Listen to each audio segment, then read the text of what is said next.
The Jurassic Era, a time of primitive technology and monsters beyond comprehension. In these next 100 days, we will be taking on the 4 hardest bosses that rule this ancient era, whilst conquering dimensions that would cause the average person to quake in their boots. With custom terrain generation and new dungeons to explore throughout this dangerous time period. Only time will tell if we can survive the next 100 days in a Jurassic period. Let's begin. We are speedrunning 50,000 subscribers. As soon as we reach it, I'll be uploading 2 100 days videos a week. So if you want to see this kind of content even more, please subscribe. We just released a limited time merch drop. We're selling 10 of each of these hoodies and shirts. All proceeds go to upgrading my main computer. So if you guys want to see even more content, go check out the store at mudflaps.shop. But hurry, as there's only a limited supply, and once these sell out, we're never selling them again. Day 1, I spawned into a brand new biome that I'd never seen before. I spawned right next to some diplodocuses, but I also spawned next to some alligator things that looked like they wanted to eat me. So I quickly ran to get the highest vantage point I could to see what was going on. I climbed atop one of the jungle trees to see what I could see, and oh boy, this world was looking crazy. Thankfully the diplodocuses did not want to eat me, but I knew there were much more dangerous dinosaurs that did. While exploring my surroundings, I found this really cool looking cave. I was definitely not ready to go in there though. I then crafted my basic tools. I was really excited because I knew pretty soon I was going to be able to start customizing a bunch of tools and armor sets that I had never seen before because this mod pack holds in some really cool mods. While exploring, I found this ancient structure-like thing and I went in to investigate it. I checked all the chests, but there was just some gold and some old runes. I wasn't sure what the old runes did yet, but they would play a big role later. Since nobody seemed to be home, I decided to raid their sugarcane farms and take all of it for my own. I knew I needed some food if I wanted to survive, so I quickly found some pigs and I started marching towards them. But as I got closer, something didn't seem... Holy biscuits, they're the same size as I am. What is going on? After slaughtering the innocent pigs, I noticed the rhinoceros stuck atop a tree. I have no idea how he got there. I'm sorry, but this is just amazing. They made squids bigger too. This is fantastic. Since it was becoming nightfall, I debated on the idea of going mining, until I saw this creeper that looked like he was twice the size of me, and I decided that was a horrible idea, and I ran into a little hidey hole. I started out the next day by going to the caves and beginning to mine. While exploring, I found this abandoned room that led to more rooms inside of a mine shaft-like area. I'd never seen areas like this before, and I was really excited to see what else these caves had to offer. While exploring, I found some damaged anvils. These wouldn't be too useful, but they might be useful in the early game when I'm looking at combining some early enchants. I also made use of the wool that was placed here and there so I could make a bed for later. I also took all the food from their farms, as maybe I could use it to tame some dinosaurs soon. While exploring the abandoned mine shaft, I found this giant creeper who charged at me, and I was barely able to avoid his deadly blow. That was a close one. I continued exploring and I found 2 full iron blocks inside of the mine shaft. This was going to give me a great start to get some early game armor. I found some levers and a button on a wall, and I figured maybe it was some type of code to unlock a room somewhere, so I tried them out, but I'm horrible at code, so I just broke down the wall to see if there's any redstone behind it. There wasn't. I was quite disappointed. I then crafted some armor with my newfound iron. I came back up to the surface now that I felt like I could protect myself, and I found this black pit of what looked like tar. But you know what they say, the best way to know something for sure is to test it. So I jumped right in. Yep, it's tar. While exploring, I also found this abandoned dig site. You can find some fossils here that you can actually create your own dinosaurs with later, or create hybrid dinosaurs with. I was really excited for this, should I be able to survive long enough to actually be able to accomplish it. Playing God with the creation of life never goes wrong, right? I then found this dude that looked really cool. I'm not quite sure what he's called, but he looks cool. I knew I needed to start tinkering with armor and weapons very soon. You see, you can actually create custom weapons and armor inside of this game. The reason I want to do this is because the carnivores actually begin to hunt as they get hungrier, and we've set it so that their range increases of where they can find us as the game goes on. So I'm going to be hunted by a bunch of carnivores very soon. I started out the day by borrowing some more librarians' books. As I looked out the window, I realized there was a skeleton there with a ginormous bow waiting for me, so I made a dash for it and I was able to get away. Gotta go, sorry, I'm late for something. You deal with that house over there. I'm busy. Is that just me, or is that a ginormous zombie on fire? I am going the opposite direction now. Now hear me out, I understand this is going to be a dinosaur theme park eventually, but can we have a ginormous squid inside of it? Next, I started looking for a house location. Before I wanted to explore and start gathering loot and items, I wanted to have a home base, and this mountainous terrain looked like the perfect place for it. So I gathered some wood up so I could actually build a structure, and then I began scaling the side of the mountain like a good old mountain goat would. Once I had topped the mountain, I started realizing how cool it would be if we could somehow interconnect both of the mountains side by side. Maybe put a lab in the one mountain, have the Jurassic Park all the way below it. This could be absolutely epic. I then increased my render distance to 64 and almost blew up my computer, but the view was worth it. I was going to be the lord of this land. Also, I didn't have any shoes. I then began carving out the side of the mountain so I could start my base. I found out that this 3x3 hammer is incredibly slow and I would never ever use it again. I finished up the start of the house at least by putting a little fence on the edge so I didn't walk off by accident. Never done that before in a hardcore series. And then I slept away the night to begin for an adventurous day 4. The next day I decided to go out mining. I knew I wanted to start gathering resources very quickly if I wanted to start progressing, taming dinosaurs, and entering new dimensions to face some of the bosses inside of this mod pack. While in the caves I bumped into this mine shaft. This was definitely no ordinary mine shaft, with secret rooms everywhere and with different pathways that I'd never seen before. This was going to be very fun to explore. Nope, not going in there. I continued exploring the mine shaft to see what treasures it would hold. I also gathered all the rails up, as since my house is atop a mountain, I figured maybe I could make a cool rail system later. I spent the next few days looting this dynamic cave system, finding chests everywhere and secret hidden rooms with people that used to live there. I wonder who used to live in the prehistoric age. While exploring, I found these preserved ice cubes. Not exactly sure how they stayed as ice, but nonetheless they had some cool fossils in them from the ice age. I was attacked multiple times while mining, and one time I even came close to dying. Even though these mobs are bigger, they also do double the damage, so it makes it a lot more dangerous to go mining. While exploring, I began to hear some noises through the wall, so I began mining towards them.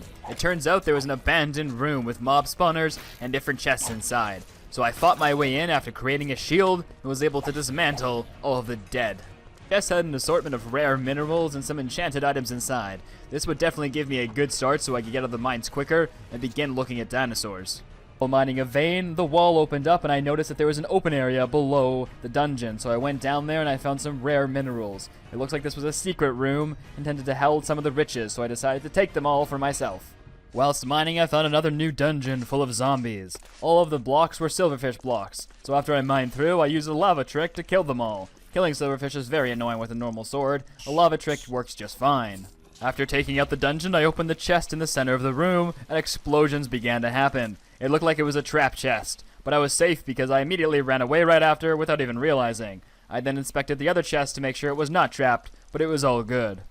I began the next day by going adventuring. I wanted to start taming some dinosaurs. However, halfway down the mountain, I realized I had forgotten the tool I would need to actually tame them, so I had to go all the way back up, getting a good calf workout here. Whilst adventuring, I bumped into these archaeologists who had some awful trades that I would never trade with. I found a dinosaur stuck in a tree, and I decided he'd be a great victim, so I began whipping him. Apparently, whipping is the way you tame something. Not exactly sure how that bridges a brand new friendship, but you know what, we'll go for it. So I began whipping him until he became my tame, and then I tried to ride him, but unfortunately it did not work.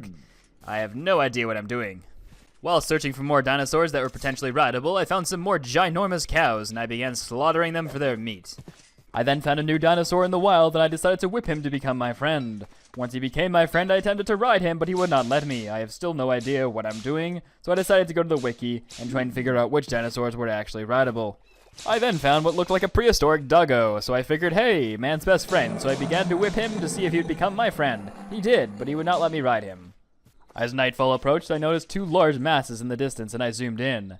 They were Tyrannosaurus rexes. Not going that way. I then cuddled up to this dinosaur and dug myself a hole right beneath him. We were going to be sleeping buddies for the night. I started out the next day by trying to tame this pteranodon. I tamed him, but he would not let me mount him. Later in the day, I found this moose, which fits very well considering I'm Canadian. I decided to name him Gregory because that seemed like a fitting name, and then we began zipping around the map like he was the Usain Bolt of the moose colony. Later in the day, I found this structure-like thing that emerged from the ground, which I could only assume was a dungeon. Of course, I was going to go in there. So I said my goodbyes to Gregory, and then I headed down into the deep, dark cavern. I knew if I wanted to fight my first dinosaur boss by day 25, I needed to get some armor and needed to get it as quickly as possible, and this was going to be a great way to begin that looting process. At the next few days inside of the dungeon, looting all of the different rooms inside. There were great enchanted books, some enchanted armor, and some pretty difficult mobs as the dungeon progressed deeper and deeper closer to the void.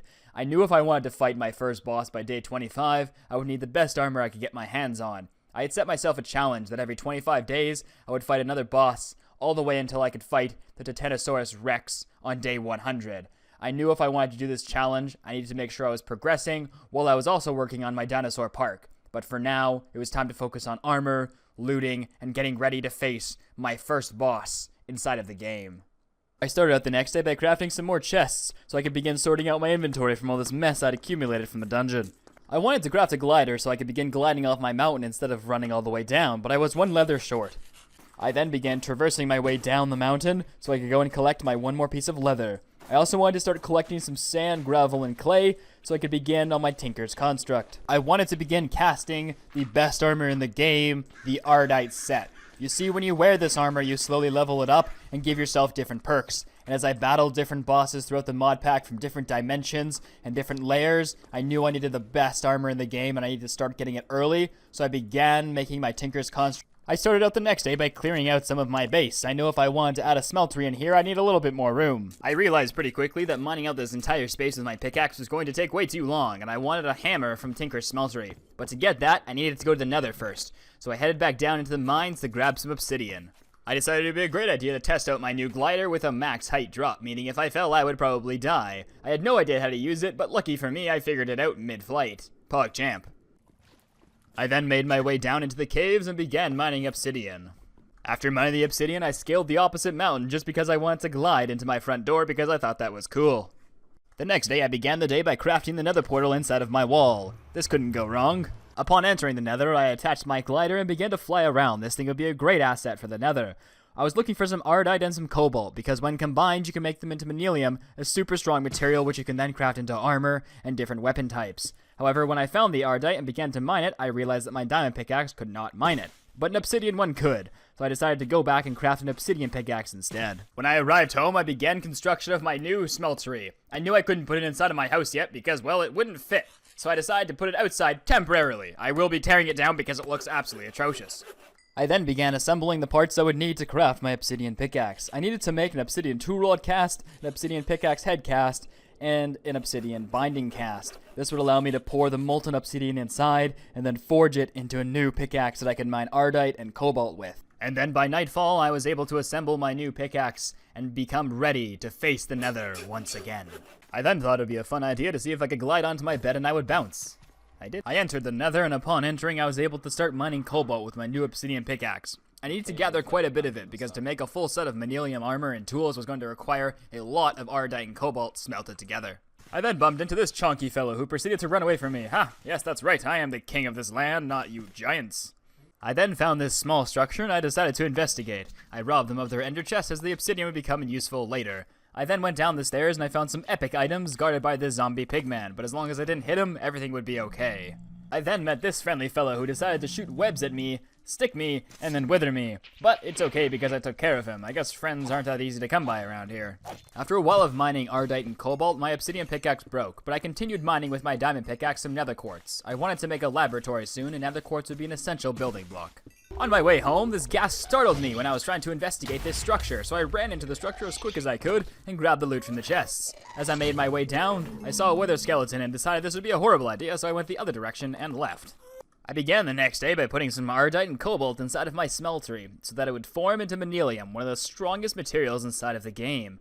Now I could start building some epic tools and armor sets, so that when I faced the boss on day 25, I would be ready, and he would reckon the day that he messed with me. And then I began carving out some of my house, but I began to realize midway through that I needed to start work on my armor if I wanted a chance against this boss. So after carving a bit of the house out, I decided to leave it for now, and as the sun set, I began to prepare for the next day's adventure. I began the day by gliding off the top of my mountain. I wanted to plummet to the surface, safely, to go some mining. I wanted to make an armor forge so I could begin crafting some epic Manilium armor to take on the boss. While in the mines, I found this drowned spawner. I'm not exactly sure where he was supposed to spawn, considering there was no water nearby. While searching for iron in the caves, I found this weird structure that appeared to be a trap. So I investigated it, and I realized that there was TNT in the middle. So I broke all the pressure plates like an intelligent boy would, and I smashed through the chests to clear out the TNT. I then gathered all the loot up. There was some basic diamond leggings in there, nothing too special, but I did collect all the diamonds and iron that it had. I then continued for a long period of time just mining some iron out. I needed it for the armor forge. It needs 4 blocks of iron, so I needed quite a bit before I could come back to the surface. The armor forge was required to be able to actually make the new Tinker's armor that I wanted to be able to face the boss. While mining, I kept finding this ore called a brass ore. I wasn't quite sure what it was used for yet, but I'd guessed it had something to do with the archaeology mod, so I just made sure to grab it up as I went. I found another structure I'd never seen before. There didn't seem to be a point to this one, aside of the fact that there were 2 iron blocks sitting atop it. So I scooped them up and went on my way. While mining, I found my first natural spawn of diamonds, PogChamp, and then I managed to lose 2 of them into the lava. Less of a PogChamp. While on my way out of the mines, I found this random villager that was just chilling down here. Not exactly sure what he was doing, but I figured I would leave him to it. I began the next day by smelting down some iron so I could actually start creating my armor forge. I then poured the molten iron out into a casting basin to make some iron blocks. I love this animation. And just like that, I crafted my armor forge, and I was ready to start making some unfathomable armor. I then began the casting process of what would be the new molds for my armor. I then began pouring the molten manilium into their new molds to start crafting the armor set. This was a brand new crafting for me. I had never done something like this before. Once you enter the armor forge, you need 3 parts. You need the core and the other 2 elements. I only had enough manilium to actually make a chest plate for now, so I'd have to go back to the nether to gather up some more. I began the next day by heading into the nether. I needed to collect some more ardite and cobalt. I decided I was going to spend a few days here and gather up as much of it as I could. This way I would never have to come back, and throughout the series I could just keep repairing my same armor. I didn't want to spend a lot of time mining this series. There was tons to explore, lots of new dimensions, lots of bosses that I really wanted to encounter, but I wanted to make sure I was set up first before I went and did that. Whilst exploring in the nether, I found this weird looking ship, so I decided it'd be a good idea to glide onto it. Nothing bad ever happens when you do that. And there was this weird looking dude that was just staring at me. He seemed to be like from some sort of Egyptian time or something like that, but he didn't do anything. He didn't give me any items, he wasn't breakable, he just kind of existed. I'm not exactly sure what you're supposed to do with him, but he did kind of scare me, so I decided to leave. While I was ending my adventure, I found another fortress. While I went inside, there was blazes shooting me right, left, and center, and wither skeletons chasing me down all the hallways. There weren't too many chests, so I decided to abandon the mission and finish my quest to go home. I started out the next day by smelting some more cobalt and ardite to make manilium to finish off my manilium armor set. I then decided for my weapon of choice I was going to go with a rapier. They keep the mobs at a distance while doing a good amount of damage, and they have a quick attack. They don't do a lot of damage, but because you can do a quick attack, you can compound that damage very quickly. I then began doing some research into modifiers. You can add on modifiers onto your armor and onto your tools, such as things allowing them to mine faster or give you more protection. I didn't understand the armor yet, but I knew that diamonds would give me a little bit more protection, so I decided to put 1 diamond on all of my armor set. By base, you have 3 modifiers that you can apply, and then you get more as you level up your armor types. I didn't want to use all of my modifiers, as I didn't understand really what all the modifiers did yet, but I figured I should at least increase my defense a tiny bit. The next day, I went to go out and grab some more resources before I faced the first boss, but it was raining outside, and I hate rain, so I decided to stay inside and start working on my base. I wanted to do a courtyard area with 3 different entryways. 2 of the entryways would lead to different storage units or different Tinker's areas, and the 3rd entryway would begin wrapping around the interior of the mountain. I wanted to hollow out a good part of the mountain and just have different rooms on all the way down till you eventually got to the base, almost in a spiral pattern, but we might make it go a little bit more random. So I started work on the first 3 rooms on this day. And then, as nightfall came, I equipped my sword, and I said I was ready, and I jumped off the ledge, ready to avenge the first boss. But then realized I needed to go to bed, so I came back and went to sleep.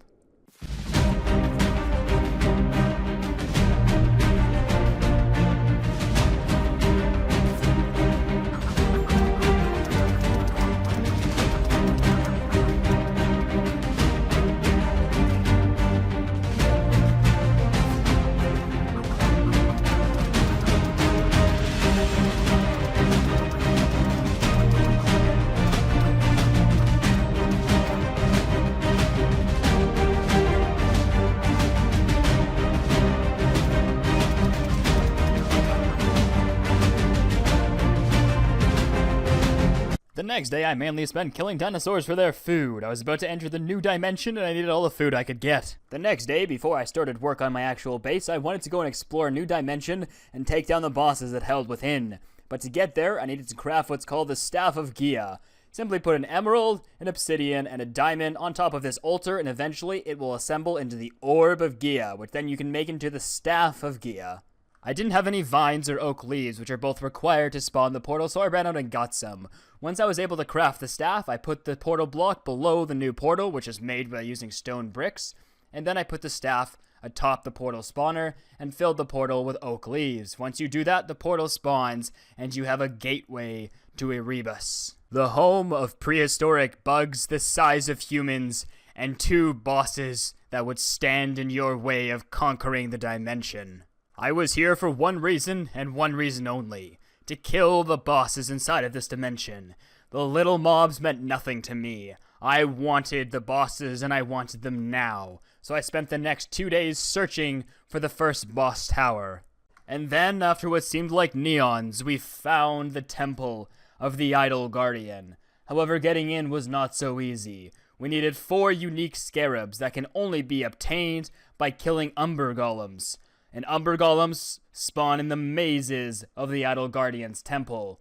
And finding that was not so easy. To find the umber golems, they are located in the 4 corners of a maze that is booby-trapped with fire traps and different spawners. Some of these venomous creatures give you poison, some give you slowness, some make you levitate. But at the end of the day, we were able to clear it out, find all 4 of them, and return atop the temple 2 days later. And then we unsealed it, only to find that there were puzzles inside of it that we needed to solve to actually get down to the base. As soon as I made it past the 4 scarab entrance, I was immediately confused as there was no way to go down, until I looked at the patterns on the floor, and they started giving me hints as to what they could be. Since I took the jewels out of the chests, I only assumed that maybe I'd right-click them with the jewels, or something of that nature, so I tried it, and it worked. It then dropped me down to a new floor that had 4 corners on it. The first corner was easy. It was simply exoskeleton leather. I placed it down, and it warped me into the next room. But as I looked at the floor, I was completely confused as to what the items were. I had nothing that was circular in my inventory, and I didn't know what to do. In retrospect, I actually had the actual item, but I didn't know that at the time. I traversed my way back through the maze in case I missed something, trying to kill every mob that I could to see what it dropped. But nothing dropped anything circular, and I was quite confused. I then left the maze, attempting to find some other mobs that could potentially drop something circular. But while out, I was attacked by many spiders that levitated me. Thankfully, I had a glider, and I was able to glide down safely. Upon landing, I fell directly to the floor into this dungeon-like area. Apparently, there's fake quicksand that can spawn anywhere, and you can fall into these traps where these bugs attempt to eat you. But not today. I then used my oversized cranium and realized that it was magma that I needed for the 8 slots. So I went over to the lava because I had seen lava bugs before, and I could only assume that they actually drop magma in and of itself. Getting them out of the lava, though, was entirely another story. They seemed to really like it in there. I then placed the newly acquired 8 magma down, and I spawned into the next room. Inside of it, there were like these eyeball-shaped thingamabobbers, but I knew I had some, so I quickly placed them down, and I went into the final room before I would awaken the boss of the temple. Whilst in the room, it was pretty easy to assess what the items were. It was 8 string. Unfortunately, I had acquired none of it, but I knew there were spiders inside of the dimension, so I left the temple and I went on a hunt for spiders. I then returned to the temple, placed the remaining string down, and I began my battle against the Antillian Overlord.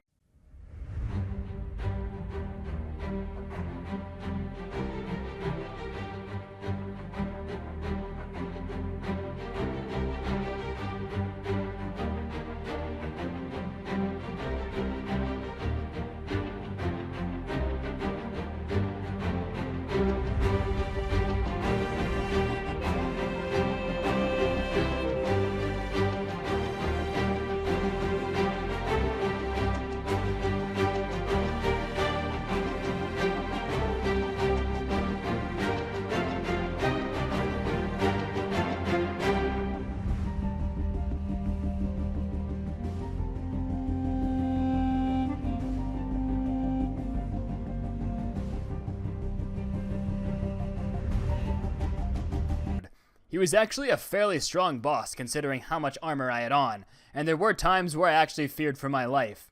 But in the end, we were able to take him down, even though we had lost half of our hearts.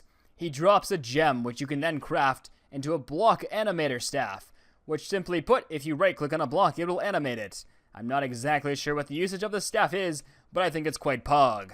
I then realized I had run out of food, so I returned home quickly to grab some more food before taking on the second and final boss of the dimension.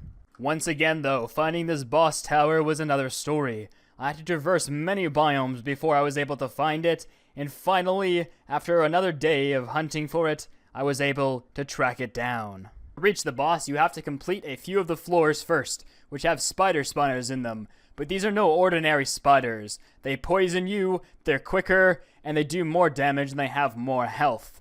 They kept not letting me through the front door to break their spawners. It wasn't very hospitable of them, so I had to figure out an alternate route to be able to break down the spawners. So I did what any courageous person would do when I hid under their floors, and I mined them out, and I mined the spawners from there. And then, from there, I could go back into the house and eradicate what was left of the Vernum. However, fate played its cruel hand, and lava lit the house afire, and everybody inside burned. Rather than going in, I decided to watch the flames burn down the house, and wait for all the spawners to be deleted before I could go and attempt to kill the broodmother. And then the battle commenced between the tarantula broodmother and the new alpha predator in the dimension. She has two phases, one where she's immune to melee damage, and one where she's immune to range damage. But the first one, she's immune to melee. So I decided from a distance to bow her, because one hit and she can knock me off that platform since it all burned down, and I will fly off and I will die. So I figured I would give myself the best chance possible by lowering her health as much as possible until she's immune to range damage. And then I glided in with my sword in hand, and I began to furiously attack. I was just able to kill her before she potentially threw me off the edge. She dropped a boss trophy, and she also gave me an egg.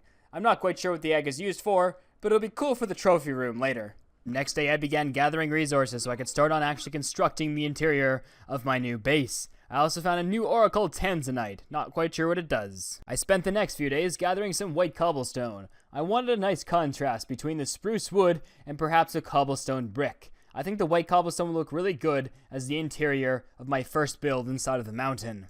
I started out the next day by smelting down some andesite so I could make some andesite bricks. I then began repairing all my tools so I could begin mining out the mountain. I started out the build by adding some stairs down to the main floor. I then began to add some andesite bricks to the wall using spruce logs for contrast.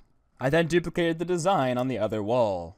I then finished the construction of my first room. I used andesite bricks as the walls, and I used andesite cobblestone as the ceiling, and spruce planks as the flooring. I thought it looked quite good. Next day, I started out by finishing the next room. I wanted to put my smeltery in this room, and then from there I decided I wanted to have a different block choice for the hallways I was going to create. I knew if I wanted to fight a boss on day 50, I needed to finish my house up quickly so I could get ready to fight him. While I was flying around, I saw some mammoths. They looked quite cool. While flying around, I noticed some of these cool trees. I figured I could use their aesthetic as part of the hallway or something, so I decided to mine them. I then found a new block type inside of a cave and decided that would be the block type I was going to use for my new room, so I began mining it. Since I was now finished the upstairs, I decided I was going to start on my hallway and start creating rooms in the basement. I was going to use this room as a portal room and a trophy room.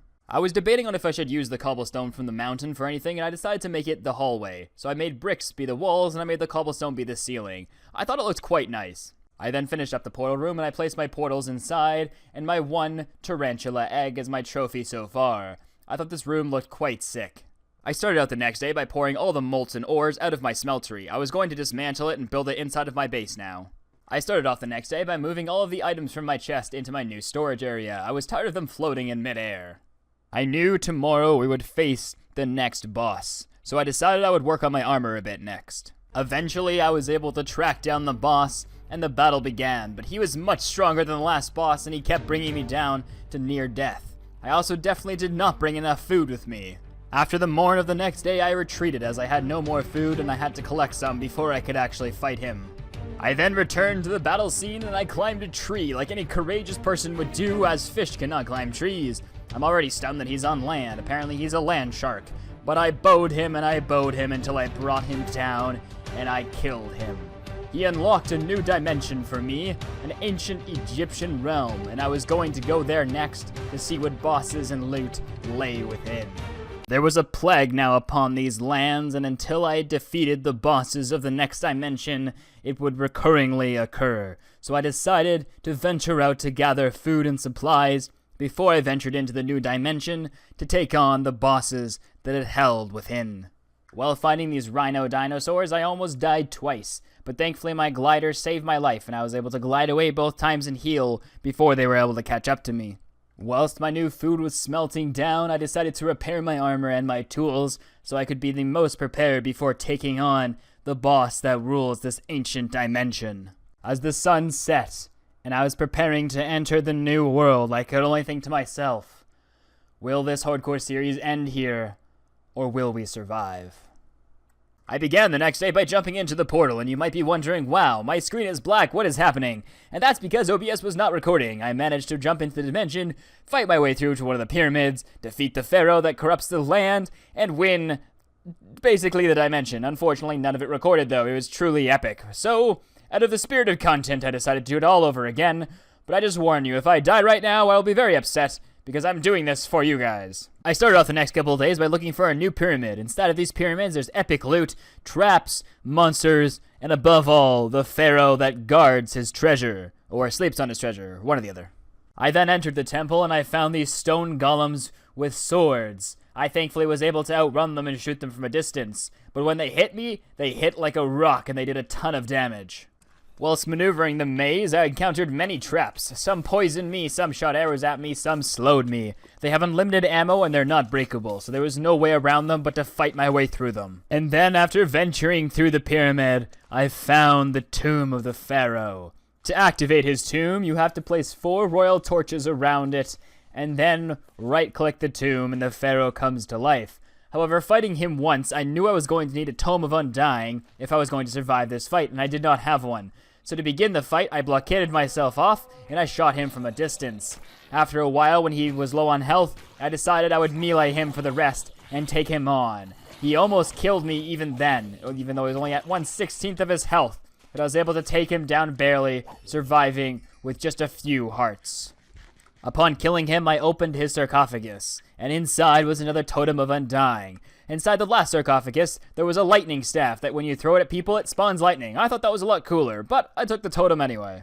I started off the next day by repairing my tools. I was going to venture deep into the mines so I could begin mining up some supplies to build my new Jurassic Park. I then began strip mining in hopes to collect some iron, some gold, and some diamonds, since this was going to be what my park was going to be made out of. But unfortunately, I was having not a lot of luck with this. Whilst in the caverns, I found this dungeon. I then went and broke the spawner and inspected the chests. It had a lucky horseshoe in it, which for those of you who don't know, negate fall damage, so I immediately put it on. I've always wanted one of these. They have them in Railcraft, but you can't actually use them. I also found a bunch of recall potions. This was going to be very useful for getting back to my base, as it was atop a mountain and was quite annoying to get access to. Whilst exploring, I found this underground sanctuary full of bookshelves and rare minerals. I began to explore it to see what other secrets it may hold.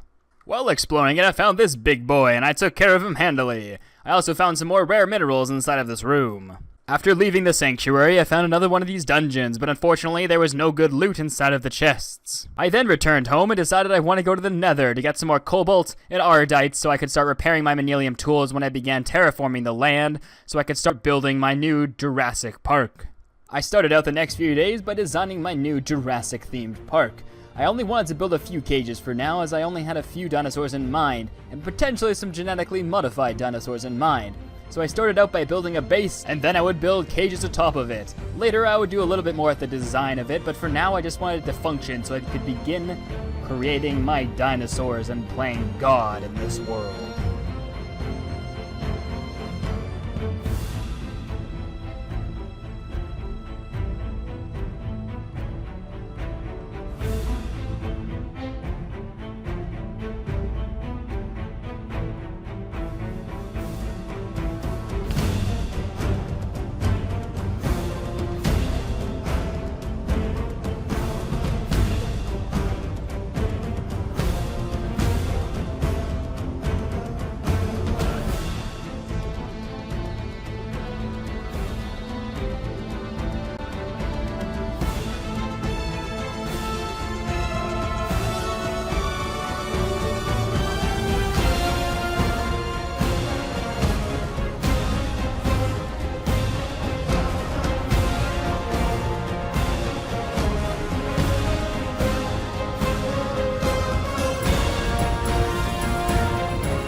I don't want to say I did it again, but I did it again. I managed to leave the recording software on the screen that was recording that time-lapse and forgot to record my in-game play. Essentially, all I did was build an analyzer and a culture vat. An analyzer analyzes fossils, and from that you can get DNA. That DNA then is placed in the culture vat to give you an egg. When you get the egg, you can then place it, and the dinosaur is tamed to you. So that's what I've been doing for the past few days. I then adventured out to find the Sun Chief. He's the ruler of a small tribe that's deadly, but if you're able to kill them, you get special masks that give you perks inside of the game. But killing the Sun Chief is no easy task. He spawns lightning bolts on you that can kill you in 4 hits. He's actually crazy strong. And I found out that running up to him immediately is not the way to kill him. I kept trying to run up to him and kill him, but his lightning bolts kept stopping me, or he shot a ray out of his belly for some reason, and that shot me back even farther. I thought he was immortal. I thought there was no way to kill him, and I was so upset that I couldn't figure it out. He nearly killed me while fighting him, and if I didn't have the totem, the series would have ended at day 73. But thankfully I found a few totems in that dimension, and I was able to keep myself alive, but I needed a new strategy on how to kill him. After gathering some more food, I returned to fight the Sun Chief once again. He had regenerated all of his health, and the battle had begun. I thought maybe I could bow him from a distance, and I could stay safe, but his lightning bolts would get me as long as I was in bow range distance, and it wasn't working. I kept on taking way too much damage, and I didn't have enough food to sustain what was happening. I noticed that every once in a while his lightning rays stopped for a while. I didn't know why, so the next time they stopped, I ran up to see why they were stopping. It turns out he stops to spawn his little minions, and he can't spawn his lightning bolts while he's respawning his minions, and that was the time to strike. So I ran in as fast as I could and I began meleeing him. Even though his lightning bolts were coming back, I figured it was my only shot, so I spam clicked the heck out of him and I was able to get him. He drops a mask, which when you wear, you can actually spawn your own minions. The armor wasn't good enough for me to actually wear it for now, but it could be a fun little meme for later. Next, I wanted to fight the Pharaoh Rotnot, but there was a slight issue. You see, the custom terrain generation didn't allow for this dungeon to spawn inside of the world, so we had to copy the world data over so we could actually fight him. So I lost a few items in my experience, but it was worth it, because I wanted to defeat him and take his items back to my main world. But to be able to kill the Pharaoh Rotnot, definitely saying that wrong, you have to attack him after he does a full swing. But be careful, because I found out when he does a full swing, he can do over half of your hearts if he hits you. But every time he does a full swing, he leaves his back susceptible to damage, and that's when I striked. And eventually, I was able to take him down and take his helm and his axe. I started the next few days by heading to the Nether to kill some wither skeletons. With looting 3 on my sword, I know I'd have a good chance. I also wanted some necrotic bones, as I could add them to my armor, and it would passively repair my armor at the cost of hunger. After getting all the heads that I needed, I went and collected some soul sand, so I could spawn the wither boss. I then dived through what seemed like an endless hole, and then I landed, slowly turned, and prepared myself to fight the wither. I placed the soul sand, and then I placed the wither heads atop, and I began the battle. I basically obliterated him in about 13 seconds. It was great. I ventured out the next night to kill some endermen. I wanted to get some ender pearls so I could make some eyes of ender and begin to hunt down the portal room. Because once I killed the dragon, he dropped a new item that I wanted. After casting the eyes of ender in the air, I was able to track down the stronghold location, and through a little bit of searching, I found the portal room. It was time to take on what was most likely going to be the hardest boss yet. I began the battle by taking down the end crystals, but I couldn't see them all, so I had to tower up to some of them to be able to take them out. There was also cages around some of the crystals, so I had to go up there and break the cages before I could shoot them. The dragon hit me off numerous times, but I was able to water block a clutch and save my life. And then the final moments came, where I striked the ender dragon down with my iron sword. I would have used my Manilium saber, but unfortunately it was broken, so I had to use my bow and this silly old iron sword the entire time. But it got the job done, and we got the dragon egg. Now this mod pack adds in a special feature that actually allows you to hatch the dragon egg into a dragon, and that would be my next venture. After returning to the overworld, I placed my egg inside of one of the cages that one of the houses I had built, and I right-clicked it to begin the spawning process. I had no idea how long this would take, but it couldn't take that long, right? The next day, I continued to wait for it to spawn. I put a piece of netherrack next to it in case it wanted some remnants of something warm. It didn't work, though. The next day it was still not hatched, so I thought of a great idea of singing it lullabies. Lullaby, my little leg, don't blow up or suffocate yourself. Just hatch, become my pet, fly around, blow up things like dinosaurs. Yeah, I probably won't kill you by accident. The next day I was beginning to think I was a horrible parent and I had no idea how to actually raise my egg. And then, all of a sudden, the dragon broke free of its capsule and began to walk around. This thing is tiny, but it will eventually grow into a giant dragon, right? I don't know what I was expecting. I don't know why I was expecting a giant dragon to come out of this tiny egg. I started out the next day by going to an OTG dungeon dimension. This dimension is apparently just dungeons. Like, there's nothing else. There's just dungeons inside. And these dungeons looked absolutely epic. So I started exploring them. I found a bunch of mob spawners and mobs everywhere, some random redstone here and there, but there was no actual loot inside of the dungeons. Although they looked really cool, there was nothing really to explore past the actual mob spawners. Once I realized this, I decided to head back home and go and explore some other dimensions and see what the world had left for me. I began the next day by going back into the dungeons. I wanted some baubles that could only be found in rare chest drops before I fought the Titanosaur, the most epic dinosaur of all. Whilst I was fighting my way through the dungeon, I opened up a trap chest and explosions began to sound. I quickly went to the escape menu, tried to figure out my options, but I realized that the only thing I could do was hold my shield out and pray that I did not die. I decided to venture back into the end to kill another dragon. I wanted another dragon egg as I had failed the first time to make a nether dragon, and that's the one that I really wanted. You can make custom dragons inside of this pack and I really wanted another one, so I decided I would take him on again. Roll the time lapse.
I started out the next day by trying to befriend my Tyrannosaurus Rex by feeding him Tyrannosaurus Rex meat. Anyway, I tried to feed him it, but he just kept on attacking me. He actually broke my helmet.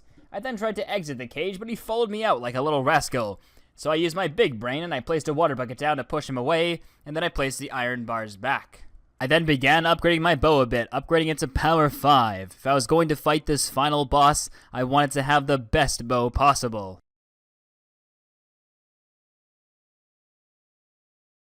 Whilst on my way to find the final boss, I found some Doomsday Ice Dragons. I had never seen these in my world before and I was quite confused why they were here, but I decided to go down and attack them, and oh boy were they tough.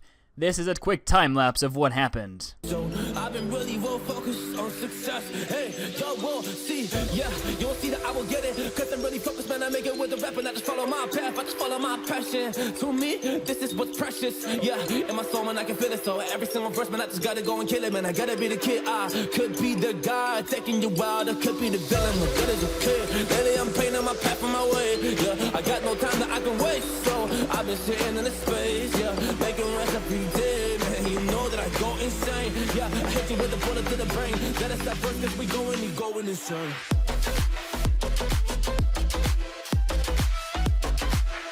After killing one of them, I began to go back towards the others and I realized that there was another one that had just spawned. There was no way I was going to be able to take these guys on, so I flew back home.